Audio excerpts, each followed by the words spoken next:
So ayan guys, magandang umaga po. Ngayon po ay araw ng Miyerkules, March 19, 2025 kung saan nandito po tayo sa Barangay Santa Clara. Nagkakandak po tayo ng Search and Destroy. Ayan po, sa pangunguna po ng ating kasama na si Sir Jeff De Leon.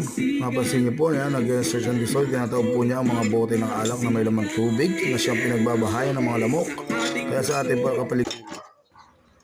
At kung may mga bote po tayong mga alak or soft drinks, atin pong itawo yan dahil yan po pinagbabahayan ng lamok. Kaya po atin pong linisin ang ating kapaligiran upang maiwasan ng dengue. Yan po ang ating pong misting operation ngayon dito sa Barangay Santa Clara. Kaya po ito po sa pangunguna ng ating action na si Mayor Attorney Arjun Aguilar Marsigan. Aksyon bilis na may ngiting tumasino. Kaya lagi po tayong pinapaalalahanan na lagi po tayong maglilinis ng ating kapaligiran.